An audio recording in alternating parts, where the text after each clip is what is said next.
어릴 적 조니 뎁의 별명은 애꾸눈이었습니다. 늘 한쪽 눈에 안대를 하고 다녔는데 그 이유는 시력 때문이었죠. 그 어떤 안경을 끼더라도 시력이 0.5 이상으로는 나오지 않는다는 판정을 받았고 크면서 교정이 안 되는 경우 실명까지 올 수 있는 상황이었습니다. 유일한 치료법은 안대를 껴서 한쪽 눈을 가려 다른 한쪽이 자연 시력을 회복하게 시도해보는 것이었죠. 그러나 안타깝게도 이 방법은 통하지 않았고 그의 왼쪽 눈은 거의 실명 판정을 받게 되었습니다. 오른쪽 눈 또한 아주 근거리만 볼 수 있게 되었죠. 조니 뎁은 한 인터뷰에서 어렸을 때부터 모든 사물이 아주 흐릿하게만 보였다. 살면서 단 한 번도 선명하게 무언가를 본 적이 없다라고 말했습니다. 그런데 어린 시절에 그에게 애꾸눈이라고 가장 많이 놀렸던 사람은 다름 아닌 그의 친어머니였습니다. 어머니는 아들을 온갖 별명으로 부르며 비아냥거린 것은 물론 욕설을 퍼붓고 물건을 집어던지고 심지어 남편에게도 폭력을 자주 휘둘렀습니다. 이럴 때마다 어린 조니 뎁이 할 수 있는 건 방으로 도망치는 것 뿐이었죠. 늘 화가 많았던 어머니와는 달리 그의 아버지는 대체로 점잖은 편이었습니다. 아버지는 어머니가 아무리 시비를 걸어도 크게 맞서지 않고 그저 몇 마디 응수하고는 자리를 피했죠. 혼자서라도 참다 보면 그나마 가정의 평화가 유지될 거라는 바람 때문이었습니다. 그러나 아내는 끝내 바뀌지 않았고 결국 지칠 대로 지친 조니 뎁의 아버지는 아들이 15살이 되던 해 영원히 집을 나갔습니다. 이때 그는 조니 뎁에게 아빠는 더 이상은 이렇게 못 살겠다. 이젠 네가 이 집안 남자다 라는 한마디를 남겼다고 합니다. 처음에는 아버지의 이런 행동이 무책임하다고 생각해 그를 원망했지만 시간이 지날수록 아버지의 심정을 이해할 수 있었다고 합니다. 이렇듯 어머니로 인해 불우한 유년 시절을 보낸 조니 뎁은 어머니에게 당한 일을 결코 반복하지 말고 다르게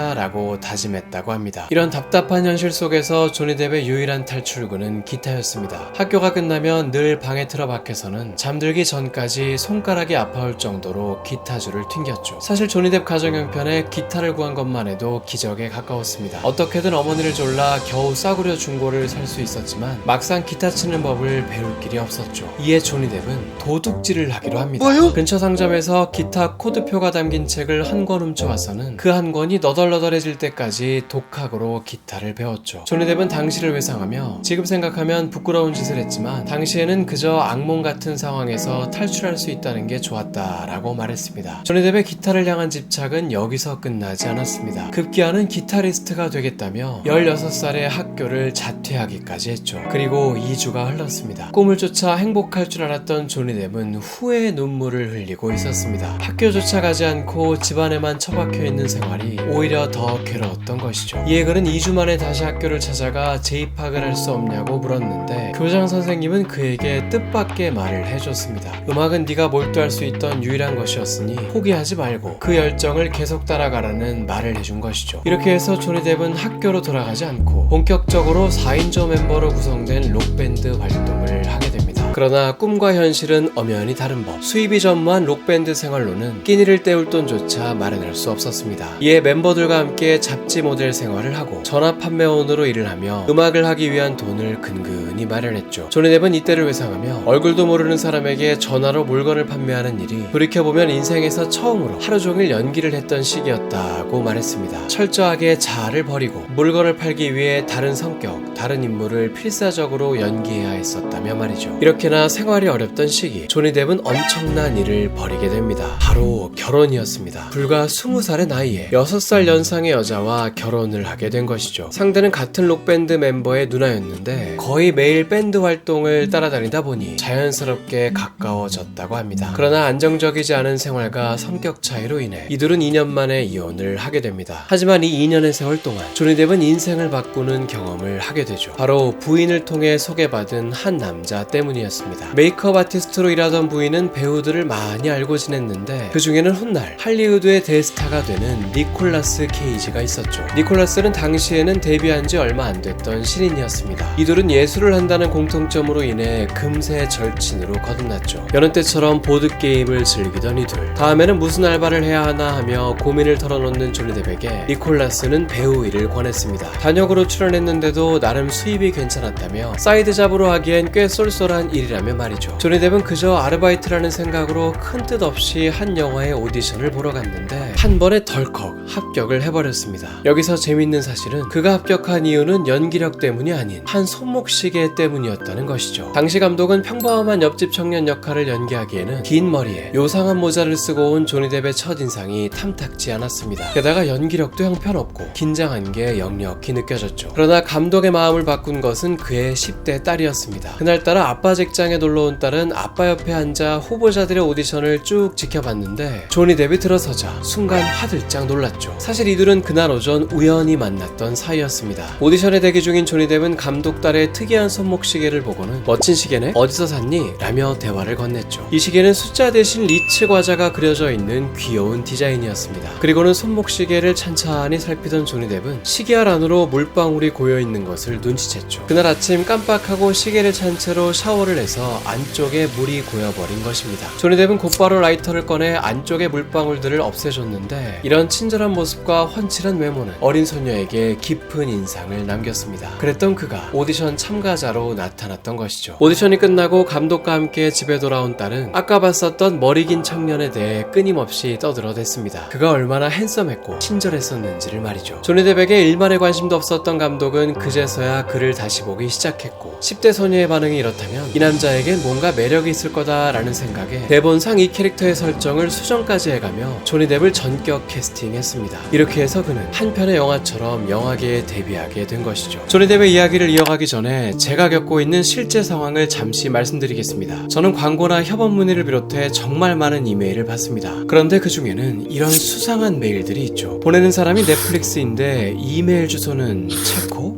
그리고 수상하기 그지없는 어설픈 영어 문장. 이런 수상한 이메일에 딸려있는 첨부 파일 하나 잘못 받았다가 제 컴퓨터나 핸드폰은 순식간에 해커들의 손아귀에 들어가죠. 저처럼 보안이 중요하신 분들께 클릭 한 번으로 인터넷 활동을 암호화해주는 VPN 사용을 추천드립니다. 노드 VPN은 해커들로부터 든든한 방패가 되어주는 것은 물론 유료 VPN답게 속도 또한 빠르죠. 악성 파일이나 팝업 차단을 해주는 기능도 있으며 하나의 계정으로 무려 6개의 기기까지 이용 가능합니다. 게다가 30일 내 환불 보증을 하고 있으니 부담 없이 한 달간 사용해 볼 수도 있습니다. 이게 끝이 아닙니다. 저희 추천 링크로 가입하시는 분들께는 무려 4개월의 무료 기간도 추가해 드립니다. 더보기란에 추천 링크를 남겨두었으니 많은 관심 부탁드립니다. 감독의 딸 덕분에 조니 뎁이 데뷔할 수 있었던 영화는 그저 그런 영화가 아닌 호러 영화계의 전설로 남은 영화 나이트메어였습니다. 이 영화는 엄청난 인기 캐릭터를 탄생시킨 영화인데 바로 크리스마스를 연상시키는 빨간색과 초록색의 줄무늬옷 그리고 갈퀴 모양의 무기 이 두 가지 하면 떠오르는 대표적인 캐릭터 프레디 크루거입니다. 이 캐릭터는 외모뿐만 아니라 다른 설정 또한 독특하기 그지없었습니다. 현실 세계가 아닌 사람들의 꿈속으로 찾아가 목숨을 빼앗으면 현실 세계에서도 그 사람은 죽게 되는 독특한 공격 방식이었죠. 그러다 보니 나이트메어 시리즈의 백미는 등장인물들이 어떻게든 잠에 들지 않기 위해 사투를 벌이는 걸 지켜보는 게 손에 땀을 쥐게 만들죠. 나이트메어 시리즈는 이후 9개에 달하는 후속작으로 이어질 정도로 오랜 세월 인기를 끌었습니다. 2012년에는 한 미국의 대형 리뷰 사이트에서 역대 최고의 호러 영화 캐릭터 1위에 꼽히기도 했죠. 참고로 2위는 13일의 금요일 시리즈로 유명한 제이슨인데 프레디와 함께 크로스오버 영화가 개봉되기도 할 정도로 이 두 캐릭터는 호러 영화를 대표하는 대표적인 캐릭터이죠. 이런 시리즈의 역사적인 첫 영화에서 조니 뎁이 맡은 역할은 주인공의 남자친구였습니다. 여자친구로부터 자신이 악몽을 꾸는 것 같으면 꼭 깨워달라는 부탁을 받은 중요한 역할이었죠. 조니 뎁은 스윗한 남자친구답게 위기의 순간마다 여자친구를 깨워주지 못하고 지가 먼저 잠들어 버립니다. 결국 크루거에 의해 침대 속으로 빨려 들어가며 장렬한 최후를 맞죠. 여기서 참으로 흥미로운 사실이 하나 있습니다. 데뷔작에서는 갈퀴 손톱에 당해 퇴장했던 조니 뎁이 다른 영화에서는 자신이 갈퀴 손톱의 착용자가 되어 세계적인 스타로 거듭났다는 것이죠. 이 영화가 바로 20세기 부르의 명작 가위손입니다. 각국 영화 평론가들이 엄선해서 선정하는 죽기 전에 꼭 봐야 할 영화 중 하나로도 꼽힌 작품이죠. 여기서 조니 뎁은 가위손을 가진 인조인간을 연기했습니다. 독특한 설정의 캐릭터를 무표정과 익살스러운 표정을 오가며 그만의 방식으로 연기했죠. 특히 한밤중에 커다란 얼음 조각을 잘게 잘라 눈처럼 내리게 하는 이 장면은 30년도 더 지난 지금에 와서 봐도 왜 영화사 명장면인지를 느낄 수 있습니다. 사실 이 캐릭터는 원래 톰 크루즈가 맡기로 되어 있었습니다. 이제 막 두각을 나타내기 시작한 조니 뎁과는 다르게 당시 톰 크루즈는 이미 탑건의 흥행으로 세계적인 스타였죠. 그러나 결국 캐스팅 캐스팅에서 잘리게 되었는데 그 이유는 너무 질문을 많이 해서였습니다. 톰 크루즈는 인조인간이라는 설정을 듣고는 감독에게 엄청난 질문 공세를 펼쳤죠. 인조인간은 화장실은 가나요? 먹을 때는 어떻게 먹죠? 와 같이 제대로 연기하기 위해 알아야겠다며 대본 외의 모습들에 대해 끊임없이 물어봤습니다. 그러나 감독은 불필요한 질문이 너무 많은 것 같다며 결국 조니 뎁을 캐스팅하기로 마음을 바꿨죠. 그런데 톰 크루즈가 그렇게나 질문을 많이 했던 것은 그럴 만한 이유가 있었습니다. 이 캐릭터는 대사 없이 대다수의 장면에서 눈빛과 표정으로만 연기를 해야 했기 때문입니다. 주연 캐릭터임에도 영화 내내 고작 150단어의 대사밖에 없었죠. 이게 어느 정도 수준이냐면 드라마 셜록에서 베네딕트 컴버배치가 같은 단어 수를 내뱉는데 걸린 시간은 고작 35초입니다. 가위손 에드워드는 이 35초 분량의 대사를 러닝타임 100분에 걸쳐서 드문드문 내뱉을 뿐이었죠. 그렇기에 조니 뎁은 일부러 대사가 하나도 없는 찰리 채플린의 영화들을 보며 캐릭터 연구를 했다고 합니다. 이 영화는 제작비의 7배 가까이 벌어들이며 대응행했습니다. 이제 조니 뎁은 세계적으로 이름을 알리게 되었죠. 이 영화로 조니 뎁을 처음 접한 사람들도 많았는데 분장을 지우고 보니 생각보다 잘생긴 얼굴이 나와 깜짝 놀란 사람들이 많았습니다. 가위손은 단순 흥행 영화에서 그친 것이 아니라 여러 분야에 걸쳐 많은 유산을 남겼습니다. 조니 뎁이 머리를 잘라주는 장면을 본 미용사 중에서는 이걸 현실 세계로 옮겨 실제 가위손으로 머리를 잘라주는 미용사도 생겼죠. 브라질의 한 미용사는 이 영화를 보고 감동을 받아 8살 때부터 연습을 했으며 커트하는 데 걸리는 시간은 보통 4분 정도라고 합니다. 가위손이 개봉한 지 무려 30년 만인 2021년 할리우드 신성 배우들 중에서 가장 핫하다고 할 수 있는 티모시 샬라메가 1분 30초짜리 광고에서 이를 다시 연기하기도 했죠. 이 광고가 또 감동적이었던 것은 원작에서의 여주인공인 위노나 라이더도 티모시의 어머니 역할로 출연했다는 것입니다. 이렇게까지 엄청난 인지도를 얻었으니 가위손 이후 조니 뎁은 분명 성공 가도를 달릴 것이라 많은 사람들이 예상했습니다. 그러나 너무 강한 이미지로 떠버린 탓에 도무지 평범함과는 거리가 먼 강렬한 배역들만 제의가 들어왔죠. 무언가 덜 떨어져 보이는 임무를 맡는다거나 약에 취해 정상적인 생활이 불가능한 캐릭터라든지 그러다 결국에는 유독 호러 영화 쪽으로의 출연이 잦아지기 시작했죠. 조니 뎁은 누구에게나 사랑받을 수 있는 호감형 캐릭터를 원했지만 한번 자리 잡혀버린 이미지로 인해 감독들은 그저 평범한 역할로는 그를 찾지 않았습니다. 그런데 인생은 보통 내가 하고 싶은 것이 아닌 내가 잘하는 것에 의해 흘러가는 법. 특이한 캐릭터들로 필모그래피를 쌓아가던 조니 뎁은 자연스럽게 독보적인 배우 이미지를 확립해갔고 이런 독특한 캐릭터성은 결국 한 영화에서 엄청난 꽃을 피우게 됩니다. 이 영화가 바로 해적 영화의 대명사가 된 그 시리즈 캐리비안의 해적입니다. 스모키 화장을 한 듯한 찐한 눈매, 붉은색 두건을 두른 드레드 머리로 비주얼부터가 파격적이었고 조니 뎁이기에 가능한 능글맞은 표정과 행동까지 더해져 이전 영화에서는 찾아보기 힘든 독특한 캐릭터가 탄생했죠. 첫 등장신부터 영화사 명장면을 만들어냈는데 배 꼭대기에 올라 늠름한 표정으로 멋지게 등장하더니만 알고 보니 침몰 중인 배에서 허세를 떨고 있었음을 드러내는 이 장면은 단 한마디의 대사 없이도 이 캐릭터가 어떤 인물인지를 관객에게 확실하게 각인시켜줬죠. 사실 기획 단계에서는 이 영화가 이렇게까지 초대박을 낼 줄은 아무도 예상하지 못했습니다. 그도 그럴 것이 여태까지의 해적 영화는 보통 흥행과는 거리가 멀었죠. CG가 어색했던 시절 배를 만들어 촬영해야 하는 영화 특성상 제작비는 많이 나오는데 막상 사람들의 관심도는 그리 높지 않아 쪽박을 차는 경우가 많았습니다. 일례로 1980년대에는 가히 천문학적인 액수일 532억 원이라는 제작비를 투입한 대해적은 제작비의 고작 5%도 회수하지 못했으며 커스로트 아일랜드라는 영화는 무려 90년대 기준으로 1300억 원이 넘는 어마어마한 제작비를 투입했으나 흥행의 대실패, 제작사가 파산하다 못해 기네스북의 사상 최악의 실패작에 등극되는 수모를 겪기도 했습니다. 이런 위험성 있는 장르에서 조니 뎁의 캐리비안 해적은 그야말로 영화계의 신화를 썼죠. 이 시리즈의 인기는 무려 5편까지 이어졌는데 특히 세 번째 영화 세상의 끝에서는 그의 전세계 흥행 순위 1위를 차지할 정도였습니다. 스파이더맨, 해리포터마저 넘어섰던 대기록이었죠. 조니 뎁은 이 캡틴 스패로우 역할로 생애 처음으로 아카데미 나무주연상 후보에도 올랐습니다. 나중에야 밝혀진 사실이지만 사실 그는 단순히 이 캐릭터를 연기하는 데 그친 것이 아니라 캐릭터 설정에도 적극 참여했죠. 짙은 눈화장도 조니 뎁의 아이디어였습니다. 뜨거운 태양 아래 매일 배를 탄다면 본능적으로 눈을 보호할 거라는 생각 때문이었습니다. 특유의 걸음걸이는 레전드 기타리스트 키스 리처즈를 모델로 삼았는데 키스 리처즈는 이 소식을 듣고는 캐리비안의 해적 세 번째 영화에서 잭 스패로우의 아버지 역할로 우정 출연을 해줬죠. 어떠한 위기에도 느긋하고 능글맞은 성격은 미국의 인기 만화 루니툰의 스컹크 캐릭터를 참고해서 설정했습니다. 잭 스페로우로 그야말로 월드스타가 된 조니 뎁은 대중의 사랑을 듬뿍 받았습니다. 어딜 가도 사람들이 몰려들고 사인 요청이 빗발쳤는데 조니 뎁은 워낙 적극적으로 사인을 해줘 항상 이 정도면 됐다며 경호원들에 의해 끌려가는 모습이 여러 번 목격됐죠. 그러다 보니 할리우드에서 사인을 가장 잘해주는 영화배우로 꼽히기도 했습니다. 팬들을 향한 조니 뎁의 사랑도 각별했지만 사실 이 시기 조니 뎁이 오랜 세월 동안 유독 사랑한 사람은 따로 있었습니다. 바로 프랑스의 배우 겸 가수 바네사 파라디였죠. 이들은 무려 14년 동안이나 연애를 하며 슬아의 딸과 아들까지 낳았습니다. 그러나 어찌된 일인지 끝끝내 동거만 하고 결혼만큼은 하지 않았죠. 조니 뎁은 첫 아이를 낳아보니 어땠냐는 질문에 이런 답변을 하기도 했습니다.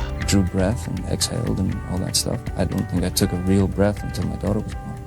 이렇듯 조니 뎁은 특히나 딸 바보로 유명하죠. 딸이 낙서한 흰색 셔츠를 그대로 입고 다닌다든지 딸이 만들어준 장난감 팔찌를 끼고 다닌다든지 하는 모습이 자주 포착됐죠. 딸의 이름은 릴리 로즈인데 우리말로 하면 백합장미라는 뜻입니다. 꽃처럼 예쁘게 자라줬으면 좋겠다는 조니 뎁의 염원이 담긴 듯한 이름이죠. 딸은 어머니의 뒤를 이어 샤넬 향수 광고를 찍으며 16살의 나이에 모델로 데뷔했습니다. 어머니 역시 과거 샤넬 향수의 레전드 광고를 찍었던 터라 감회가 남다를 광경이었죠. 현재는 아버지의 뒤를 이어 배우 활동을 하고 있습니다. 캐리비안의 해적 이후 조니 뎁은 강렬한 캐릭터의 대명사가 되어 시각적으로나 설정적으로나 더 파격적인 역할들을 이어갑니다. 특히 가이손 때부터 오랜 세월 인연을 맺은 팀 버튼 감독의 작품에서 이런 이미지가 두드러졌죠. 찰리와 초콜릿 공장에서는 단발머리를 하고 중성적인 느낌을 풍기는 천재 발명가를 연기했으며 영국의 도시괴담을 배경으로 한 스위니 토드 어느 잔혹한 이발사 이야기에서는 잿빛 피부에 산발을 한 괴짜 살인마를 연기했죠. 이렇듯 조니 뎁은 강렬하다 못해 만화스럽다고 여겨질 정도로 파격적인 캐릭터들을 소화해냈습니다. 그리고 조니 뎁의 이런 화려한 행보는 특히 한 영화에서 엄청난 흥행 성적과 함께 꽃을 피우게 되죠. 바로 2010년에 개봉한 영화 이상한 나라의 앨리스입니다. 창백한 피부에 붉은색 눈화장, 그야말로 만화스러운 독특한 문장으로 큰 화제가 되었습니다. 여기서 조니 뎁이 맡은 역할은 미친 모자 장수였습니다. 괴상한 말투와 표정, 게다가 정체모를 목회전 댄스로 뭐하는 친구인가 싶더니만 뜻밖의 검술 활약을 펼치는 캐릭터였죠. 우리나라에서는 생소할 수 있는 컨셉이었지만 사실 이 미친 모자 장수라는 설정은 서양에서는 꽤나 오랜 컨셉의 캐릭터입니다. 영어에는 모자 장수처럼 미쳤다라는 수거가 있을 정도로 19세기 무렵부터 모자 장수는 이상하다는 게 마치 정설처럼 떠돌았죠. 이렇게 된 이유는 수은 중독 때문이었습니다. 당시 모자 장수들은 모자를 만들 때 안전장비 없이 수은을 사용했는데 그 결과 수은 중독으로 뇌 손상을 입어 유독 모자 장수들 중에서 이상 행동을 보였던 사람들이 많았던 것이었죠. 조니 뎁은 이 캐릭터가 미쳤다는 설정을 제대로 연기하기 위해 수은 중독 증상에 대해 연구를 하며 연기 연습을 했다고 합니다. 이 영화는 원작과 달라진 스토리 때문에 호불호가 갈리긴 했지만 흥행에 있어서만큼은 그야말로 역사적인 기록을 세웠습니다. 그해 개봉한 모든 영화를 통틀어서 전 세계 박스 오피스 2위에 올랐죠. 같은 해 개봉에 대호평을 받은 인셉션을 넘어선 것은 물론 인기 시리즈인 해리포터나 아이언맨마저도 넘어선 대기록이었습니다. 유일하게 이상한 나라의 앨리스를 넘어선 영화는 그해 1위를 차지한 토이스토리 3뿐이었죠. 이렇게 흥행 역사를 쓰며 최전성기에 우뚝 선 조니 뎁. 그러나 바로 이 무렵 그는 뉴스 보도를 통해 한 가지 충격적인 소식을 전해 듣게 됩니다. 바로 오래된 친구 니콜라스의 파산 소식이었죠. 세금 체납으로 파산에 몰린 니콜라스를 찾아간 조니 뎁은 무려 58억 원에 달하는 세금을 대신 내주었습니다. 가난한 뮤지션이었던 20대 시절 니콜라스가 배우 일을 권하지 않았더라면 지금의 자신은 있을 수 없었다며 말이죠. 지금까지도 두 사람은 40년이 넘는 돈독한 우정을 보여주고 있습니다. 친구의 빚마저 갚아주며 호감도가 수직 상승하던 이 시기 조니 뎁은 한 사람으로 인해 서서히 어둠 속으로 가라앉고 있었습니다. 바로 앰버 허드이죠. 이들은 2009년작 럼 다이어리를 함께 촬영하며 처음 알게 되었고 본격적으로 연인이 된 것은 그로부터 3년 후인 2012년이었습니다. 23살의 나이 차이임에도 연인 사이로 발전했죠. 2년 넘게 연애를 한 끝에 결국 결혼까지 하게 되었는데 충격적인 큰 사건이 결혼한 지 불과 한 달 만에 터지게 됩니다. 바로 앰버 허드가 조니 뎁으로부터 폭력을 당했다는 폭로였죠. 조니 뎁은 한순간에 아내 폭력범으로 몰려 대중들의 문매를 맞았습니다. 여론이 점점 악화되자 그는 분신과도 같았던 캐리비안의 해적에서 잘린 것은 물론 자리를 잡아가던 신비한 동물 사전 시리즈에서도 하차 요구를 당했죠. 조니 뎁의 커리어는 이제 영영 끝난 것처럼 보였습니다. 그러나